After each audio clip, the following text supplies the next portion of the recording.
Let me tell you what I think the best definition is. And it's inferred.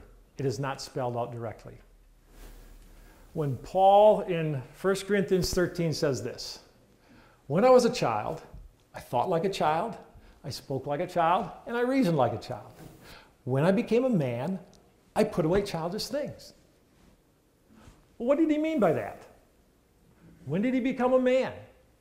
Well, if you look at where it's written right after the most compelling words about the most compelling force in the universe.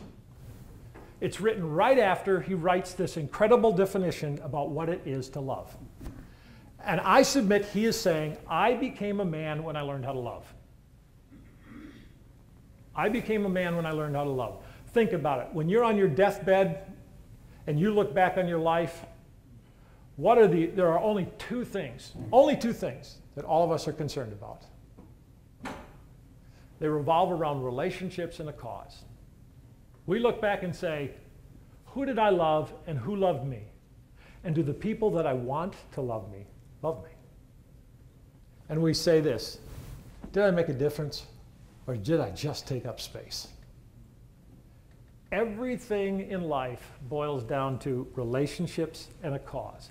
And that's what Paul is telling us. When we become men, incidentally, I think it's the same definition for women.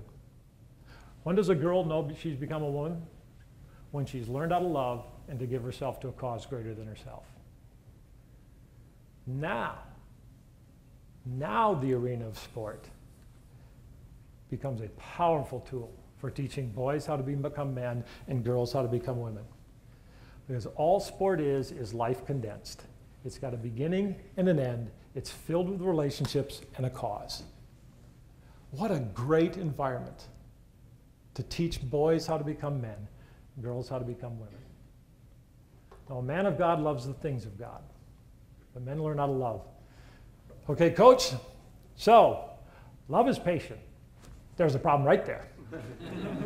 Season is too short. I don't have time. See, patience takes time.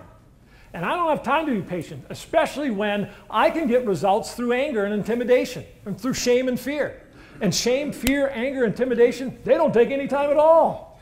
They don't take any time at all. And I can get results. The truth is you can. But it has a short shelf life. And eventually, kids walk out on that, just like you and I do. Remember Dr. Swenson, when he was here a few months ago, talked about progress. Progress differentiates, and because it does, it always gives us more and more of everything faster and faster. I thought, you know what differentiates more than competition? It always gives us a winner and a loser.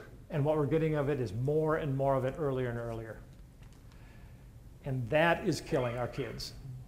And because of that, I tell coaches, you have to now learn to coach the hearts of athletes. When we came through, you didn't have to. You should have, but you didn't have to. Here's why. Because when I came into your program at junior high, I had so much margin in my emotional, relational, and spiritual life. I had so much that I could tolerate bad coaches. But coaches are coming into your programs today with so little margin. And the biggest margin eater in their lives is competition. It's the biggest margin eater in their lives. Competition is life draining. It doesn't make it bad, but it requires recovery time. Doesn't make it bad. Ask a pastor. Preaching is life draining. He can't do it every day. She can't do it every day. They have to recover from it. It's good, but it requires recovery.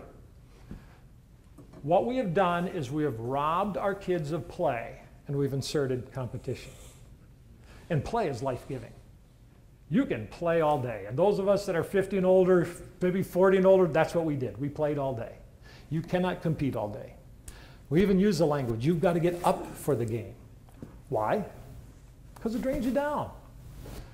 I had 6 wrestling matches a year in junior high.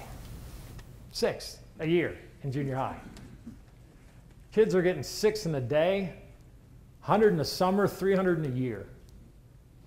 You don't think coming into your programs now they're tired of it? But if you care for their hearts, you create a safe environment where they want to be, you create space. You create room for them to live and move and have their being.